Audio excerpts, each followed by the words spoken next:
I was totally unplugged, and I was up in the Redwoods, Johanna and I on purpose tried to unplug. And then Sunday morning, I got up a little bit. I did my morning prayers and walked amongst the redwoods, and then I went inside. And I looked and it was like 10:40, and I went, oh, let me try.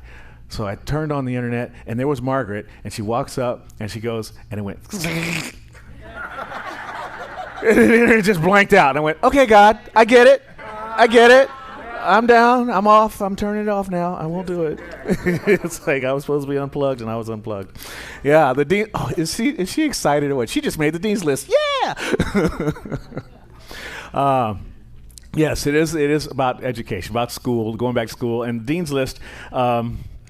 I had a couple of interesting dean stories. One of my favorite teachers in school was a man named Dean Richards. His wife was also a teacher at school, Andrea Richards. Dean Richards was his name.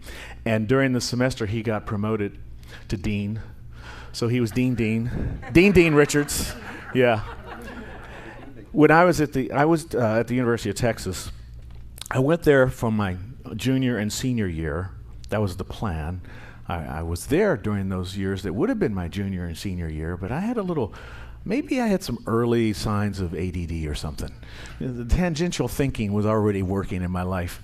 And Dean Weir we had a connection. He really liked me. I really liked him. He tried to keep me in school. At the time, I was already working at Lady Bird Johnson's TV station and was doing stories on the news, was covering the Capitol beat at 19 years old. So I was like doing journalism, right? And I'm taking journalism classes, and it was print journalism. And in print journalism, the he said and the she said come in a different place than they do in broadcast journalism. And so I was kind of at loggerheads with Marquita Moss around this, and at 19 years old, my way of doing with it was just to ignore it and not do what she was saying, do what I wanted to say. That doesn't equate right into like a dean's list kind of grade. And I did that with a couple other classes, and sometimes my boss, Joe Roddy, would say, hey, there's a special session happening at the state legislature today. Are you available? Yeah, I'm available. Well, I really wasn't. I was supposed to be in school. So I would go and cover these stories and not go to school. One day, Dean Weir calls me into his office, and he says, Mr. Rambo. I always call you Mr. Rambo when you're in trouble, right? It's like the dean does that. Your mom, it's Stephen Mitchell, but with the dean, it's Mr. Rambo. He says, you're a very distinguished student here at our university. I said, really? He says, yes. You have the lowest grade point average of any student still in good scholastic standing. 1 percentage point lower and you'll be kicked out. Challenge. This is why it took me 36 years to graduate from college. I hope Dean Weir's watching right now. Thank you for that. Yeah. But, I was also looking at this whole dean. The dean, we think about that, the collegiate dean. But in certain churches, the dean is the head of the church. They call that a dean, which I thought was very interesting because that school, that church, is a community. And we're a community. The entire experience of life is a community. And we have a supreme dean in charge, right? We call it God, we call it mind, we call it love. That's the ultimate dean, where the truth of our being is showing up. And as a result of that being the ultimate dean, we've already all made the list. We're already on the dean's list. Congratulations, you've made the dean's list. Now, our job is to experience that and totally embrace that idea, because the truth of us is that there's always more of us to be revealed. There's never less of us showing up. There's always an opportunity for more of ourselves to show up in the world as we accept our position and our role there on the dean's list, as we allow the divine to unfold within us. And that can sometimes be a challenging thing, to gather the knowledge and the wisdom necessary for that divine unfoldment to take place through our lives. Dr. Holmes is a great reading, and the song, like Maggie says, one mind, it all comes together. We set up these different parts of our service away from each other, and then on Sundays, I'm always amazed at how it just all comes as one unified message. And Dr. Holmes leads the way with that message when he says that the life within you is God. The life within you is God. Whatever is true of God is true of your life, since your life and the life of God are not two, but one. Now, that's a powerful, powerful part of our teaching. Not two, but one. That the life that is God is your life. It's our life. We are the expression, the experience God is having in the world. That puts us in a really catbird seat. We're running things. We get to do and choose and use this power in an amazing way. Because as I said, you're already on the list. Knowing that we're already on the list means that truly, when life comes up at us, when we're at that stoplight and we're trying to figure out what to do, we have the answer within us if we'll just be like the fool on the hill, get a little silent and listen. And listen. Not being confused. Listen and allow our intellect to be clarified, to know what the message is, what truly is us and next for us to do.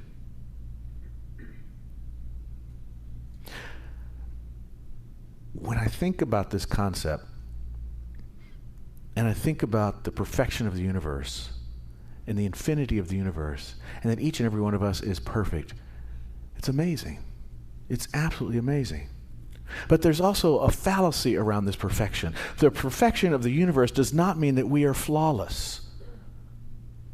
And that might be heresy in some science and mind circles to say that we're flawed. But we are. We are. Because we're limited. We're infinite beings, but we're having a finite experience. And in a finite experience, we can only contain so much. And every now and then, we're going to run up against our limits. But the beautiful thing is that we are divine, so our limits are always expanding, that we can stretch it a little bit further. But it begins with understanding that these flaws that we feel are not really flaws at all, but they're signposts allowing us to express a perfect principle that is available to us, that love is who we are, that the law is unfolding, and it never will let us down. The law, the principle will never let us down. It's like gravity. You will not step out of your house tomorrow and float. I know.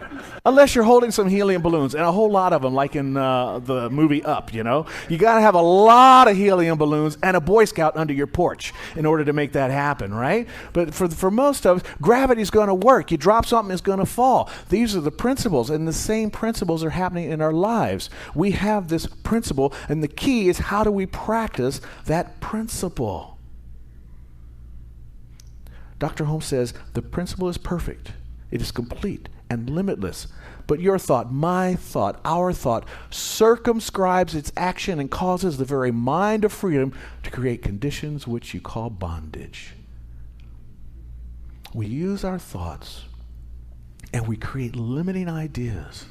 And those limited ideas hold us in place, right? But we can burst beyond that because the perfection of spirit means that every act, every thought, every idea, every movement, every plan, every purpose, every performance of our life is God in action. And if that is true, which I believe it is, and I think many of you believe it is too, if that is true, then that means that whatever limitations, whatever we have circumscribed through the freedom of our mind to do as we please, we can erase the bondage and move beyond that bondage. So in many ways, the bondage has pluses. The limitations that we have in our lives, the challenges that we have in our lives are the ones that help us build character, that help us move to the next space. The shadow experiences are there to shed some light on the higher being that we can express in our world. Robert Augustus Master says that many of the activities we consider irrelevant are in fact necessary for our evolution. Stuff that comes up that just bites us in the, you know where. That kind of stuff is there to open us up to a larger experience of life. The depressions, the sadness, the lack and limitation, the job that didn't come through, the want that you didn't get. All of those things are just opportunities for us to practice the detours of life to get to where we want to go. I'm thinking right now of Wally's experience most recently when he was in the hospital. Here he gets hit by this car. Please keep wearing your helmet. I love that you do. He's right here today. While he was, was it surgery they had to do when you're in there? And he's loving up everybody, teaching them the principles that we teach, and sharing what he shares. They ended up playing reggae while they were working on him. They said, "What kind of music you want?" Reggae. Yeah, man. They're playing Bob Marley while he's in the room there. And the nurses and everybody are coming over to see him because he's expressing this limitless love idea. And they're thinking, "Who is this guy?" Didn't he get hit by a bike? How come I feel better when I go into the room to see him? I hit by a car on a bike. Yeah, you know what I'm talking about. Same thing. Same thing. He's rolling. It's wheels. It's all working. But the point is, he was working these principles. He was not letting this idea hold him in bondage. He was not going to let it hold him down. He was going to express and move beyond it. You know, I see Joyce doing it. Are you hearing me today, Joyce? Because she works this stuff. She goes in and she hears what the doctors have to say and does the work to move to the next level. This is how we do it. You know, this is how we put all this stuff. So some of these things that are put us in bondage, or some of the things that don't seem all that relevant, like just saying hello to the guy in the grocery store, you know, those kind of things are powerful. Those are the experiences that will open us up into a wider experience of life. But sometimes, you know, we gotta like lean into the divine. It will hold us. It's got the power. It's got the strength. It can take it. It can take it. I argue with God all the time. I get really mad at God. And the more mad I get at God, the more God shows up. Because, you know, God can take it. If your God can't take your anger, get a bigger God. These bondage opportunities, these areas where we feel constricted, where we feel held back, that's our opportunity to do the deep work. The deep work. The deep work's not as pretty as sometimes going up to the mountaintop and feeling enlightened. You know, there was a guy that went up to the mountaintop and he was going to become enlightened, and he sat up there and, you know, he meditated and he chanted and did his prayers, and boom, he felt it. He's like, got it, you know. And now he's walking down the mountain and he sees this yak herder coming up with all these yaks, you know. And he's like, I'm God and he's God and the yaks are God. And he's walking along and they're just kind of walking around him and everything. And he's just amazed at how wonderful this is. And he looks back and he's thinking, that was a great experience. And he steps in some yak dung and goes, oh, right? And then there he is. He's back up to the mountaintop again because he lost his enlightenment, you know? So going to the mountaintop's not where the enlightenment is. The enlightenment is the yak herder working the yak. I mean, have you ever had to milk a yak? Oh my God. Whoa, you know? And turn that stuff into goat cheese or whatever. That sounds really hard, right? But that's where the work is. That's where the growth is. That's where the experience is. But everybody's like grossed out. Did I say something wrong? I frequently do that because I don't listen to myself. I just start talking and let Spirit, you know, I'm leaning into the divine. Talk to me. Use me. Yes. Oh, God, I'm here for you. You're all spelling yak. Thank you. You're welcome. Yeah. But it really does help if we lean into this Spirit, if we lean into the perfection of the universe, as we accept that we're on the Dean's List, we got the power, we have the knowledge, we have the clarity. Use it to move beyond those things, to move through anger and aggression, to look at those things where we get reactive and become responsive, to actually get vulnerable and tell the truth. Not the truth that's going to make somebody else happy, the truth that's floating around back in here. The real truth. The stuff. How many of you try this week when you're talking to somebody, tell them something that you don't want to talk about. Get vulnerable and see what happens. Try it out as a religious science experiment. When you get vulnerable, when you don't react, when you look at anger, hey anger, what's going on here? Why am I feeling aggressive in this moment? And talk to it and work through it. Those are the keys. Those are the opening doors to enlightenment. That's how you get there, to understand that there is something deeper always waiting to show up, and we have to do the work to get there. There was these seminarians, and they wanted to have a garden. And they went to the headmaster and they said, we'd like to use the field next door for a garden. And the headmaster goes, if you want, but nothing ever grows there. You know, he had his limited idea. Nothing grows there. No, they had a divine idea. They were going to do it anyway. They rented some tools and they started digging in the dirt. There were a lot of rocks. They had to get all the rocks cleared up first. And they got so many rocks. They were able to build a nice little rock wall, you know, looked real pretty. And now they're ready to dig into the dirt. And they took the shovel and the hoe and they stuck it into the dirt. And down below, this place, it must have been like a refuge place or something for years, because the soil was rich. It had that humus smell. It was just ripe and ready. The plants that grew out of that garden were so incredible, they had to stake the tomato plants and they were falling over even after that. But the headmaster said, nothing's going to grow there. He had a limited idea, but they had a bigger idea. They leaned into the divine. They said, this idea came to me from somewhere beyond myself to grow this garden here. We're going to do it. And what was the response? The soil was ready. It was fertile. It was just waiting for the seeds to drop. Just like our lives are that way. Our lives are fertile. They're ready. They're just waiting for the seeds of our ideas, of our imagination to be dropped into that soil, to grow plants that are going to have to be staked, because the tomato, the fruit, is going to be so heavy that it's going to want to fall over. See? Pressed down, highly favored. That's how we are. That's how we are. That's what's waiting for us. Ernest Holmes says that your consciousness of the divine presence within you, like light, dissipates the darkness. Your consciousness, my consciousness, of what? Of the divine presence that exists within me. When I understand that, when you understand that, right? You shine a light on whatever bondage, whatever darkness, whatever opportunity, whatever irrelevance is showing up in your life. You shine some light on that, and then the clarity. Whoa, is that what? That's the 3 o'clock in the morning wake up. Put a notepad next to the bed so you can write that stuff down so you can go back to sleep and not have to worry about it. It'll come to you some kind of way, or someone will walk up to you and they will say what needs to be said. They will reveal to you that secret message that you've been waiting for. But it happens when you relate to that consciousness within you every day throughout the day. Don't worry about it. Nobody's going to know. It's in the closet of your own secret mind. Just say, hey, God, what's going on right here? I'm you, you're me. Let's work together here on this. I'm opening the veil of consciousness to allow a download for what is the next right thing to do. But all of this I'm talking about takes time. It takes time. I've been reading another little book. It's called The Holy Man. It's about a guy that lives on a mountain. He lives in a hermitage on a mountain and above this village. And people have heard about how wise he is, and they line up on a narrow trail to go up to see the holy man, right?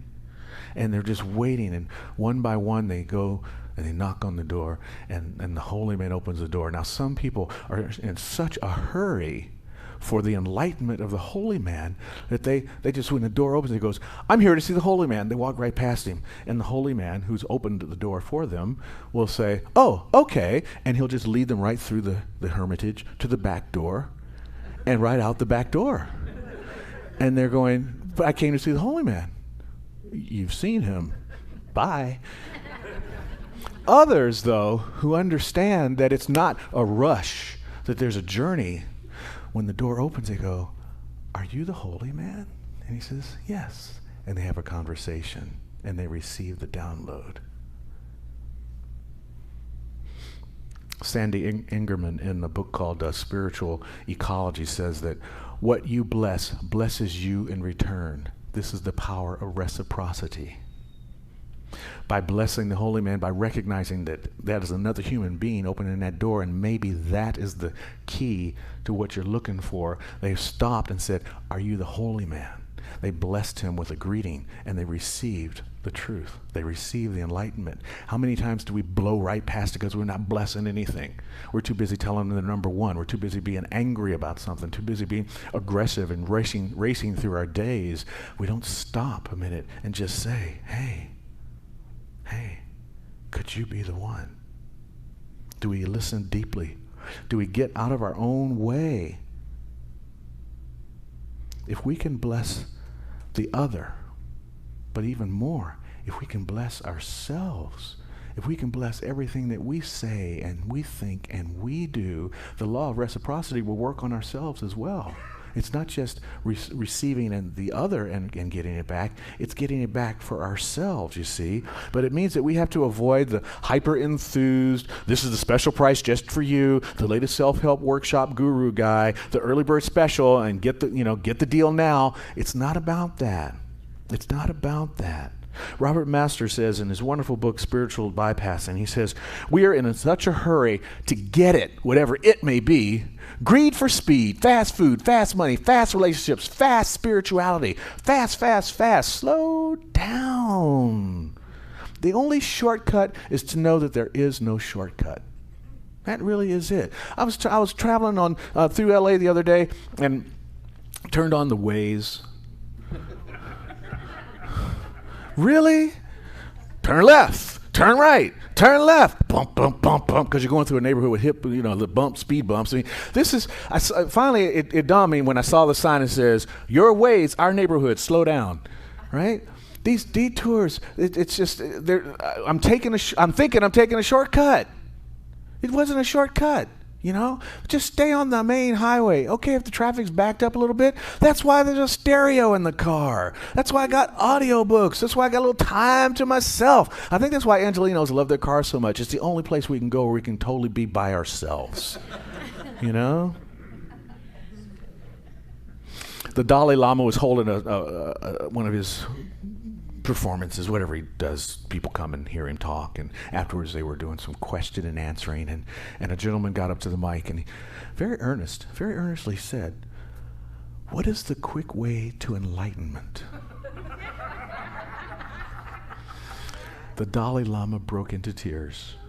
He broke into tears when asked later why. He says, "I wept because of the pain that man must be feeling to think that he could get enlightenment like that. It hurts me to see how rushed we are, We got all of our life. The longest thing we'll ever do in life is life, right? So why not enjoy the journey and take the time to go deep, to love ourselves, to go into this area of reciprocity, and to participate in life fully? Because again, you're already on the list. You've already got the download. We're already connected into the God that is your life, and we are alive. Therefore, God is alive. Therefore, we're alive. It's all one thing happening, right? So real life means that there's no escape from what's going on. And when we recognize our divine perfection, when we recognize our connection, there is also no need for an escape. Any limitation, any difficulty, fine. Bring it on. It just leads me to more freedom. It leads me to another opportunity to prove the principles, to prove that life is perfect, that love is here, and that that's the ultimate thing unfolding.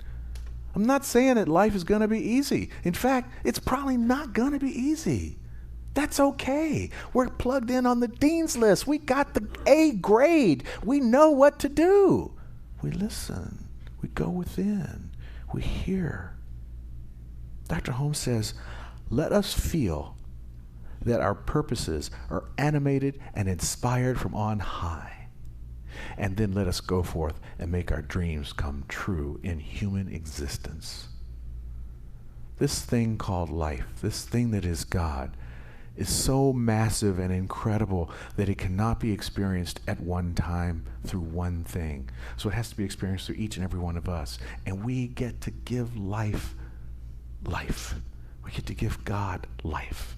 What a joy. What an honor and what a pleasure. Holmes says that we should move from inspiration to action, from contemplation to accomplishment, from prayer to performance. And it's easy to do because, as I say, you're on the dean's list. And so it is.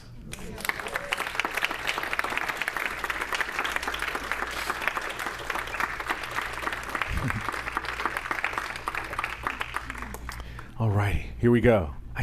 Ding. It's the whole of life that is perfect. I'm grateful knowing I made the list as a valuable participant in life. Mm-hmm. Thank you. That is a skill right there. I've tried my whole life to. It was her. I can't. Yeah. I Walker. Hello. Yes, indeed. All right. I tell you, there's waking up in the morning and praying with the redwoods. We stayed at an Airbnb. One quick little story, and we were walking through the property we were on had like 4 acres that was just this guy's, and he lived in a little hobbit hole in the bottom basement of the Airbnb. And I said to him, we're going to walk back here, and I just want to make clear, do you have poison oak back here? He comes out of his hobbit hole in his bare feet. He goes, oh, let me show you. And he's walking around. I'm like, dude, you're walking around barefoot. Yeah, that looks like that. Well, that could be poison oak, but no, now that's it right there. You're barefoot. Yeah, I know. I walked through these woods all my whole life. I mean, I think I'm immune to it. It's like, that's consciousness right there. He could step on poison oak and it's not going to hurt him because he doesn't even believe it can. Right?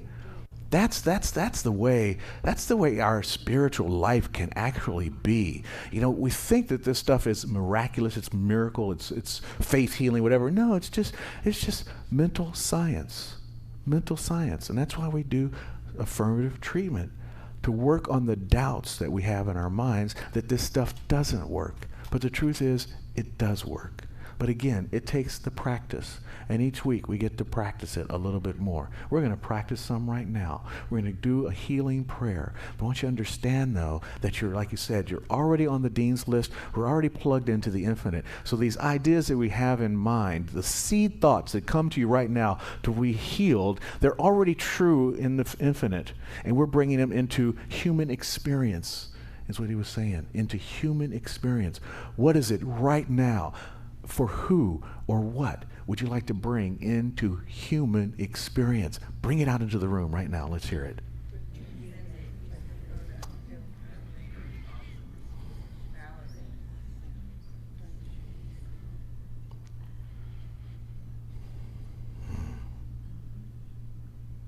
So grateful for the divine idea of each and every person here, for the infinite self-givingness called love that operates through this thing called law that brought each and every person into existence at this time in this place. So happy to be on the planet with everybody in this room, with everybody who we're thinking about in this room, for everybody that's on this planet at this time. We are here for a divine appointment, and in this moment, we are bringing a higher level of the human experience into fruition.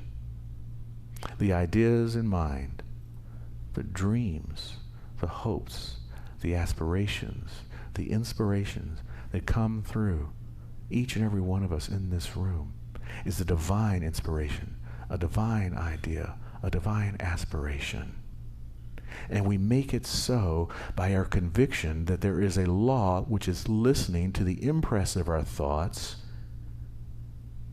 and then bringing those thoughts into reality out of itself.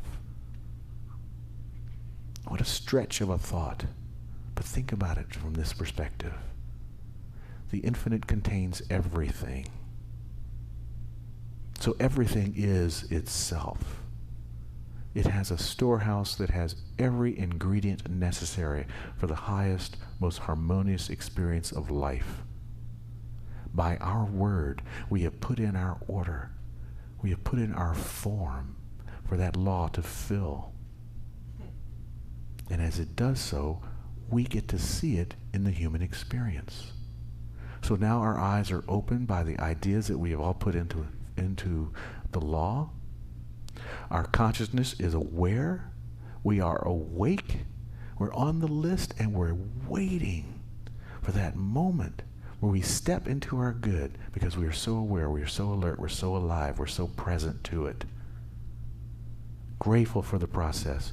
Grateful for this knowing that there is no limitation, no bondage, nothing holding us back, that we are taking the walk, and we do it with a deep sense of conviction and faith in a power that says yes to each and every one of our desires of the heart. So I trust in this. I'm grateful for it. I let it be. And so it is.